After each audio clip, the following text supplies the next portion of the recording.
I think that dovetails well with where I want to go next, which is the federal uh, ruling is that we have thus far from the district court, uh, which sort of kind of came down the opposite side of these arguments.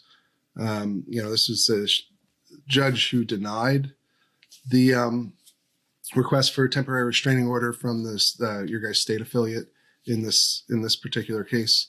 And while she did delay the implementation of the permit to purchase requirement because the state had asked for that, and there was no way to that they were going to be able to have a permitting system up in time. I still, frankly, doubt that they will have one up within 30 days either. Mm-hmm. But I don't think another month is going to get them across that line. But we'll see. She basically did what I think a pretty broad and fair way of characterizing is she did what the state had asked her to do, which is delay implementation of the permitting law, but don't issue a temporary restraining order against the entire, the underlying provisions.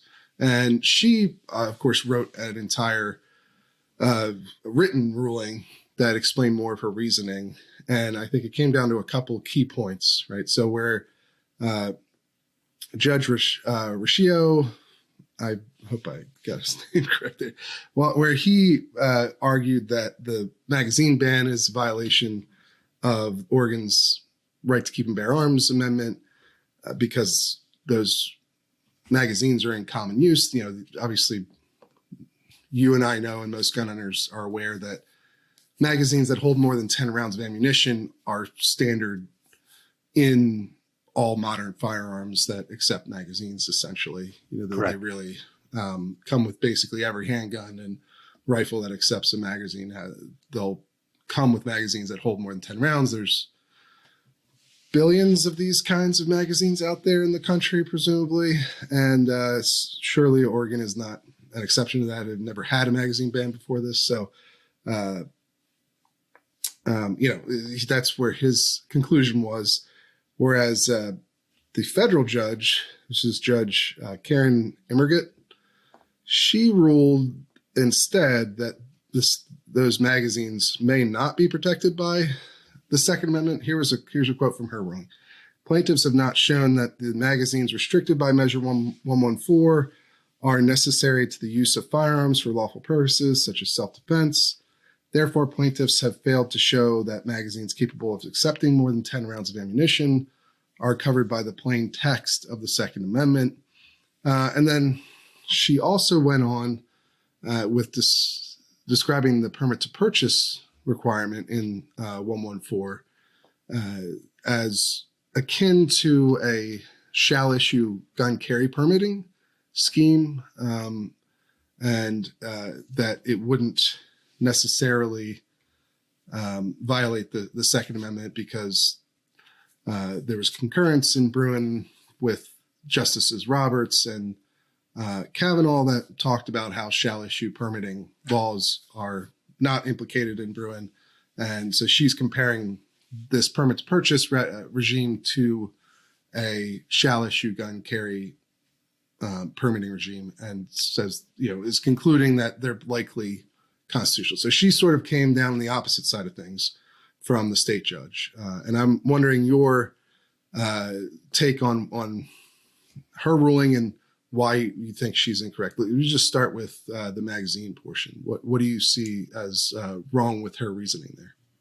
Well, Stephen, I believe that the federal judge in this case was really working very hard to go the long way around the barn to justify her ruling.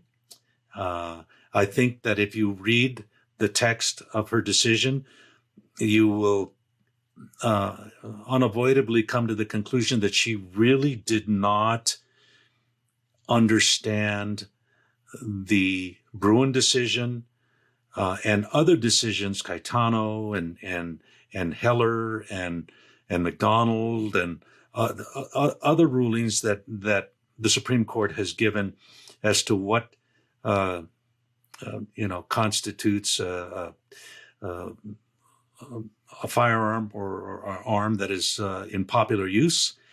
And she didn't understand the directive given by the Supreme Court. I think that she parsed portions of the Bruin decision in trying to come up with logic that would allow the state to put prerequisites. Now, Bruin in particular was referring to concealed carry weapons permit licenses in the state of New York and therefore across the country. This is even more basic. This is the state giving its citizens permission by requiring them to go through steps in order to be allowed to exercise their constitutional right. That's a whole different animal. And I think that the federal judge will be found to be greatly in mistake in that interpretation. They choose to take small snippets of Justice Kavanaugh's and some of the other justices in previous decisions and in their commentary in Bruin, and try to use small portions of their